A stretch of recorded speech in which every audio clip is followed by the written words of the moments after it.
السلام علیکم D reader and listeners, Urdu novels library میں آپ کا ڈھیر سارا ویلکم۔ عشق رومان شاہ بائی زویا علی شاہ کی ایپیسوڈ نمبر 17 لے کر حاضر ہوئی ہوں۔ اگر آپ نے ابھی تک میرے اس چینل کو سبسکرائب نہیں کیا تو جلدی سے سبسکرائب کر دیں، لائک اینڈ شیئر کریں اور اپنی رائے کامنٹ باکس میں لازمی دیں۔ چلیں ویڈیو کو سٹارٹ کرتے ہیں۔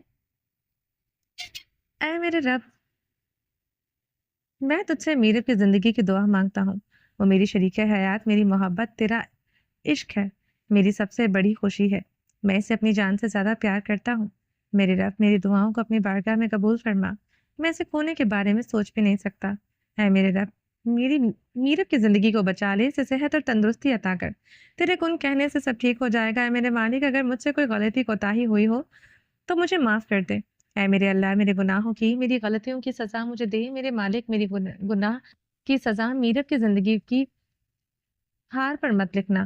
اے میرے رب، تیرا حقیر سا بندہ تیرے سامنے جھولی پھیلائے اپنی جان سے پیاری بیوی کی زندگی مانگ رہا ہے۔ اے میرے رب، میری دعاؤں کو رائے گاہ مت جانے دینا۔ اے میرے اللہ، مجھ پر اپنی رحمت فرما۔ اے اللہ، میرا چھوٹا سا بیٹا جو اپنی ماں کے لیے تڑپ رہا ہے، اے میرے اللہ، تجھے اس کے آنسوؤں کا واسطہ اس کی ماں کی زندگی بخش دے۔ اے میرے رب، میری التجائیں، میری دعائیں سن لے۔ تیرا بے آسرا، تیرا ٹوٹا ہوا بندہ تیرے سامنے گناہوں بھرا جسم لیے دعا کے لیے ہاتھ اٹھائے ہوئے ہے۔ مجھے دعا مانگنے کا طریقہ نہیں آتا۔ میرے مالک، میرے دل میں اٹھتے ہوئے درد کی دعا بن کر میری دعاؤں کو سمجھ لے۔ اے میرے رب، میں تجھ سے یہ بھی دعا مانگتا ہوں کہ میرب کو میرے ساتھ رہنے کی توفیق عطا کر۔ میں اس کے ساتھ جینا چاہتا ہوں، اپنی جوانی، اپنا بڑھاپا اس کے ساتھ گزارنا چاہتا ہوں۔ رومان کی آنکھوں میں بہتے ہوئے آنسو داڑھی کو بھگوتے ہوئے اس کے دامن پر گر رہے تھے۔ جو شخص اپنی مردانگی کا بھرم ایسے رکھتا تھا کہ رونا اس کے لیے شرمندگی کی بات تھا، اس وقت وہ سب سے چھپ کر اپنے رب کے سامنے بے تحاشا روئے جا رہا تھا۔ کوئی سوچ بھی نہیں سکتا تھا کہ رومان شاہ جیسا شخص اس طرح تڑپ کر رو بھی سکتا ہے۔ رونے کی شدت سے رومان شاہ کی دعاؤں کی لرزش میں ہچکیاں بندھنے لگی تھی۔ رومان شاہ کو ارد گرد کا کچھ ہوش نہیں تھا۔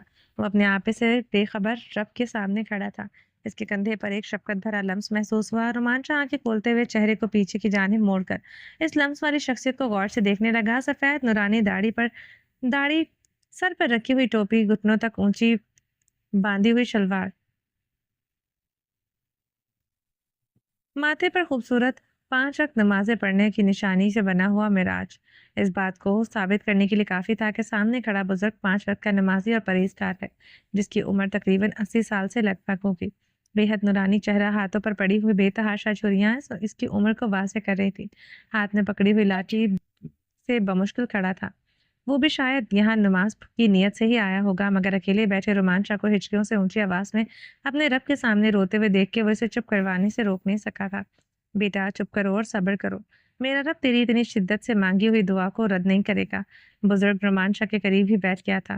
پتہ نہیں کیوں، مگر آج اس بزرگ کو دیکھ کر رومان شاہ کو اپنے بابا امی جان کی شدت سے یاد آئی تھی۔ بچہ چاہے جتنا مرضی بڑا ہو جائے، مگر جب وہ تکلیف میں ہوتا ہے تو اسے اپنے ماں باپ کی گود چاہیے ہوتی ہے، ماں باپ کے لفظوں کا سہارا چاہیے ہوتا ہے۔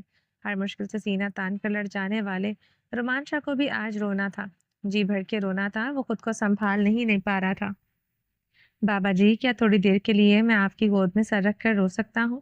بزرگ نے نم آنکھوں سے ہاں میں سر کو ہلایا۔ رومان شاہ بچوں کی طرح اس بزرگ کی گود میں سر رکھے ہوئے لیٹا تھا۔ نورانی چہرے والے بزرگ نے پیار سے شفقت بھرا ہاتھ رومان شاہ کے سر پر رکھ دیا۔ شاہ کے دل میں درد کا سمندر پورے عروج پر تھا۔ یہ بات اس بزرگ کی تجربہ کار آنکھوں سے چھپا ہوا نہیں تھا۔ پہلی نظر میں دیکھتے ہی بزرگ سمجھ گیا، جو اتنی شدت سے اپنے رب کے سامنے رو کر اپنی بیوی کے لیے دعا مانگ رہا ہے، یہ شخص اپنی بیوی سے بے انتہا محبت کرتا ہے۔ سچ میں خوش قسمت ہوگی وہ لڑکی جس کو اس کے نصیب میں لکھا گیا ہوگا۔ رومان شاہ کو دیکھتے ہوئے بزرگ سوچ رہا تھا، بیٹا، اپنے رب کی رضا پر راضی رہنے والا انسان خدا کو بہت پسند ہوتا ہے۔ اپنے رب اپنے بندے کو آزمائشیں اور تکلیفوں سے دور کر اس کی پیاری چیز چھین کر آزماتا ہے، اور جو اس رب کی آزمائشوں پر کھڑا اترتا ہے، ثابت قدم رہتا ہے، ڈگمگاتا نہیں، اس کے لیے بروز قیامت بے تحاشا آسانیاں ہوں گی۔ بابا اپنی میٹھی آواز سے رومان شاہ کو بہت سی باتیں سمجھاتے گئے۔ رومان شاہ بغیر بولے آنکھیں بند کیے بزرگ کی باتوں کو سنتے ہوئے پرسکون ہو رہا تھا۔ رومان شاہ کو لگ رہا تھا یہ بزرگ خدا نے اس کے لیے رحمت بنا کر بھیجا ہے۔